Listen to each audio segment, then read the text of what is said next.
నమస్కారం, సుమన్ టీవీకి స్వాగతం. 2025 సంవత్సరం నవగ్రహాల స్థితిగతులు ఎలా ఉన్నాయి, ద్వాదశ రాశుల వారికి ఎటువంటి ఫలితాలని అందజేస్తున్నాయి, ఈ విషయాన్ని తెలియజేసేందుకు మనతో పాటు ఉన్నారు ప్రముఖ జ్యోతిష శాస్త్ర పండితులు, శ్రీచక్రపీఠ వ్యవస్థాపకులు బ్రహ్మశ్రీ ప్రదీప్ జోషి గారు. గురుగారు నమస్కారం. శ్రీమాత్రే. గురుగారు, 2025 సంవత్సరం మరి ధనుసు రాశి వారికి ఎలా ఉండబోతుంది? శ్రీ గురుభ్యో నమః. శ్రీమాత్రే నమః. ధనుసు రాశి వారికి ఏంటంటే మంచి సమయం, వీళ్ళకి ధనయోగ సమయం అయితే ఉంది. ధనయోగం అంటే మహాద్భుతమైన ధనయోగం ఉంది. ఈ సంవత్సరం ఎవరైనా మంచి ధనవంతులు ఎవరైనా అవుతారో, అన్నిట్లో నుంచి అంటే గతములో నుంచి మొత్తం బయటకు వచ్చి కొత్తగా జీవితం ఎవరైనా స్టార్ట్ చేస్తారు అంటే ధనుసు రాశి వారే. ముఖ్యంగా ఈ 30 to 35 ఏజ్ నుంచి 48 ఏజ్ వరకు ఎవరైతే ఉంటారో వీళ్ళకి ఇది సూపర్ టైం. ఇది ఎందుకోసమంటే గతంలో ఏలినాటి శని అయిపోయి, తృతీయ శని అయిపోయి 7.5 సంవత్సరాల వరకు, 7.5 అయిపోయింది, మళ్ళీ 2.5, మొత్తము 10 సంవత్సరాలు. 10 సంవత్సరాల పాటు ధనుసు రాశి వారికి ఏవైతే ఇబ్బందులన్నీ జరిగాయో అవి అన్నీ పోయి ఇప్పుడు వాళ్ళకి హ్యాపీనెస్ దొరుకుతుంది. సో ధనుసు రాశి వారు రిలాక్స్ అయ్యే టైం ఇది. సో అమ్మయ్యా అని అనుకునే టైం ఇది. అండ్ వీళ్ళ ఇన్వెస్ట్మెంట్స్ కానీ, వీళ్ళ యొక్క హార్డ్ వర్క్ కానీ, వాటన్నిటికీ ఇది ఫ్రూట్ఫుల్ టైం. వీళ్ళ కష్టానికి తగ్గ ఫలితం దొరుకుతుంది, కీర్తి ప్రతిష్టలు కూడా దక్కుతాయి, అంత బాగుంటుంది.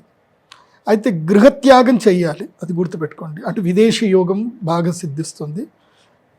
తర్వాత ఇంకోటి ఏంటంటే ఇల్లు ఏమైనా కొనుక్కున్నా కట్టుకున్నా మంచిదే ఇప్పుడు.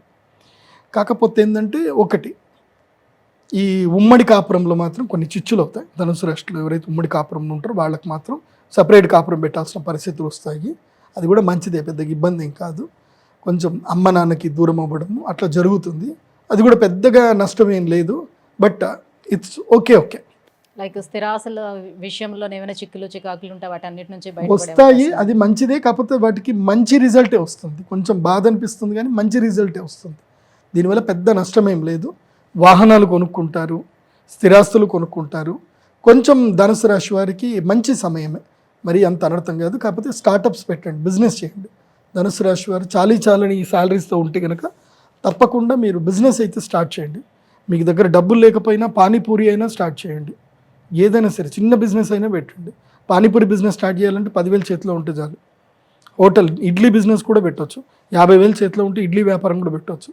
కానీ ఏదైనా సరే వ్యాపారం పెట్టండి. ఫుడ్ బిజినెస్ చేయండి, లేదంటే ఏదైనా ఒక బిజినెస్ చేయండి. మీకు సుమన్ టీవీ బిజినెస్లో బోల్డ్ ఐడియాస్ ఉంటే ఫాలో అవ్వండి. So do business. సో మరి అలా అయితే ఉద్యోగస్తుల పరిస్థితి ఏంటి, వాళ్ళకి ఎలా ఉంటుంది? అంతే, చిరాకులు ఉంటాయి. నేనేం చెప్తా అంటే అదృష్టం వచ్చినప్పుడు బిజినెస్ చేయాలి, టైం బాగలేనప్పుడు ఉద్యోగం చేయాలి. అందుకో మన టైం బాగలేదు అనుకో, మన పని మనం నడిచిపోతూ ఉంటుంది, మన యజమాని మనని కాపాడుతాడు అన్నట్టు ఉంటుంది. టైం మంచిగా ఉందనుకో, నీ అదృష్టం అంతా నీ యజమాని ఎత్తుకొని పోతాడు. సో వీళ్ళు తెలివితేటలు అవన్నీ కూడా సంస్థకు ఉపయోగపడతాయి అన్నట్టు. సో మరి ఇంకా వీళ్ళు ఎటువంటి పరిహారాలను పాటించాలంటారు? వీళ్ళు ముఖ్యంగా ఈ ఏదైతే కనుక అక్షయ తృతీయ వస్తుందో, వసంత పంచమి వీళ్ళకి పెద్దగా యూజ్ ఏం లేదు. మామూలుగా అమ్మవారి పూజ చేసుకోవచ్చు వసంత పంచమి. కానీ అక్షయ తృతీయ వీళ్ళకి చాలా కీలకం. ఎందుకోసం అంటే గురువు మారే సమయానికల్లా వీళ్ళు లక్ష్మీ యోగ సిద్ధికి కమలాత్మిక యాగం చేసుకుంటే వీళ్ళకి మేలు జరుగుతుంది.